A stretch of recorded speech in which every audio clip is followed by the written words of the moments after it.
Left Ambedkarite United panel से president की दावेदार हूँ।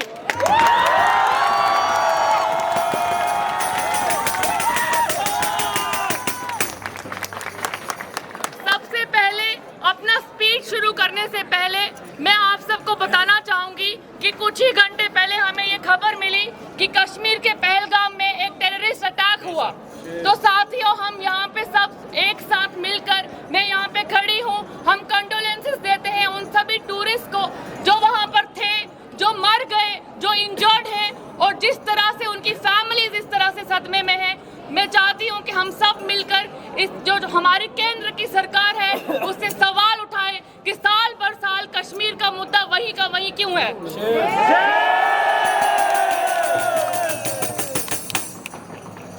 साथियों, कैंपस का जो इस टाइम माहौल है वो कुछ नाजुक सा है।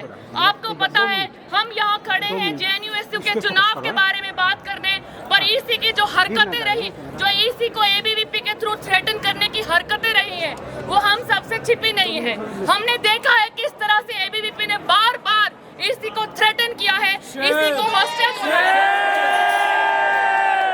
लेकिन साथियों, ये जेएनयू की स्टूडेंट कम्युनिटी है जो एक साथ खड़ी रही है, जिसने ईसी को ये इंश्योर करवाया है कि हम उसके साथ खड़े हैं और जिसने ये भी इंश्योर करवाया है कि जेएनयू के चुनाव अभी भी उसी तरह हैं जिस तरह वो पहले थे।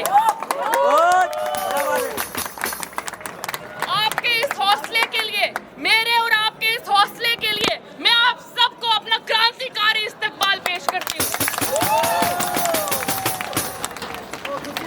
साथियों, एबीवीपी की तो हम क्या ही बात करें, इन लोगों के तमाम एक्शन हमें पता है।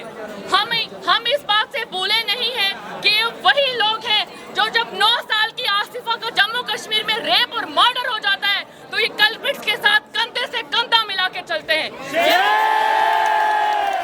ये वही लोग हैं जो नजीब को इस कैंपस से फोर्सफुली डिसअपेयर करते हैं। ये वही लोग हैं जिनका हाथरस के गैंग रेप में होता है। और ये वही कातिल हैं जो रोहित के इंस्टीट्यूशनल मर्डर के लिए जिम्मेदार है।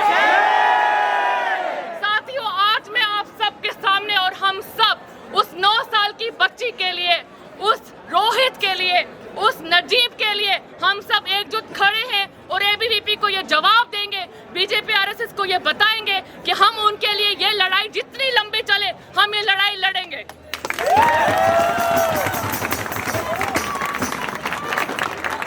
साथियों, आप ये भी देख सकते हैं कि जेएनयू का माहौल वो नहीं है जो पहले था।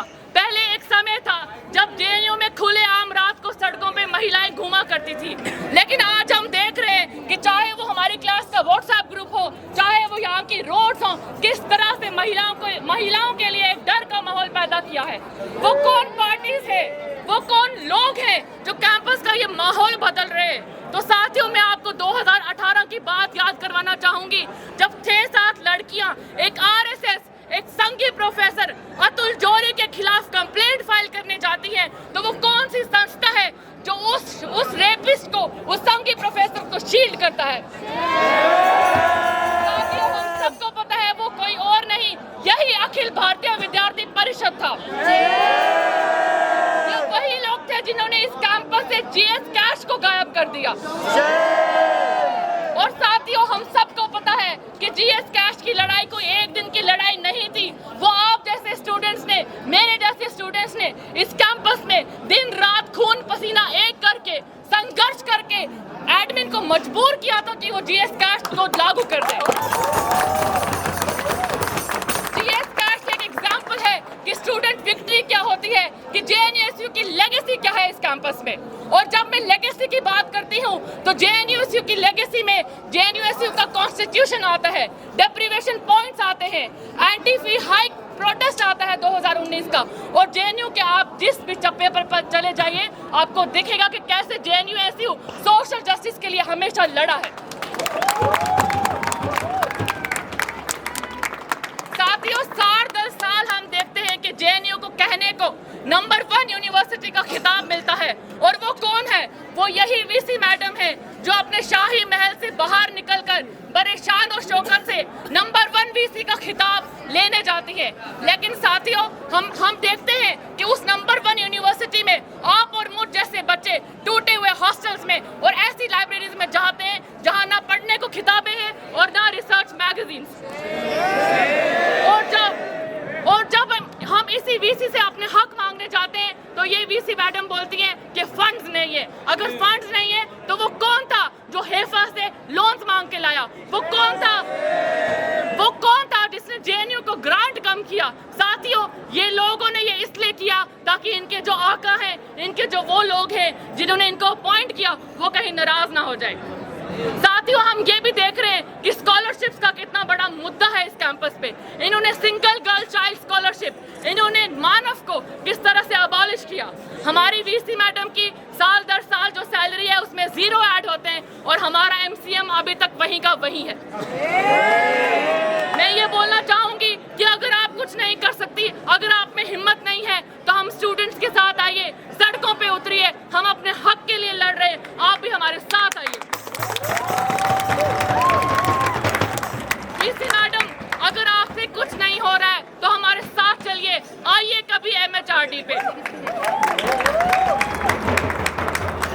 साथियों, सीधा सा मुद्दा है, हमारे पास 2 राही एक लड़ाई यहाँ पर है। एक हमारे पास नेशनल लेवल पे लड़ाई लड़ने के लिए है जो बीजेपी आरएसएस के खिलाफ है। इस कैंपस में लड़ाई लड़ने के लिए है जो गॉडसे के गुंडों के खिलाफ है। साथियों, इन लोगों को लगता है कि ये वायलेंस की राजनीति करके, हमें थ्रेटन करके हमें चुप करवा लेंगे। आप सबको पता है, हम सब यहाँ पढ़ते हैं, हम इस कैंपस में बड़ी मुश्किल से पितृसत्ता को, जातिवाद को और धर्म के खतरों को बड़ी मुश्किल से लांघ कर इन कैंपस जैसी ऊंची दीवारों को पार करके आते हैं। और यहाँ पे आते हैं तो देखते हैं एबीवीपी जैसी संस्थाएं वही ब्राह्मणवाद, वही सामंतवाद, वही पितृसत्तावाद हमें फिर से उससे डराने की कोशिश करते हैं। हम इन लोगों को बता दें कि हम मेहनतकाशी लोग हैं, हम में से बच्चे हैं, हम में से लोग हैं जिन्होंने हल चलाए। हम ही वही लोग हैं जो मजदूर हैं, जो काम करते हैं। हम इनकी तरह साथियों शाखाओं में जाकर लाठी चलाना नहीं सीखते हैं। हमारी जो लड़ाई है, हमारी लड़ाई विचारधारा की लड़ाई है। ये जो पैनल आप देख रहे हैं, लेफ्ट अम्बेडकराइट यूनाइटेड पैनल, ये संघर्ष का पैनल है। साथियों, जो लोग खड़े थे, जिन्होंने रेजिस्ट किया था, जिन्होंने मार खाई थी, वही आपके सामने खड़े हैं आज जीतने के लिए। साथियों, हम और आप मिलकर एबीवीपी को बता देंगे कि उनकी वायलेंस की राजनीति इस कैंपस पर नहीं चलेगी। हम रेजिस्ट करेंगे, हम बोलेंगे और हम इंश्योर करेंगे मिलके कि ये जो नागपुर की शाखा से आए हैं, ये अपना बोरिया बिस्तर बांध कर वहीं वापस चले जाएं।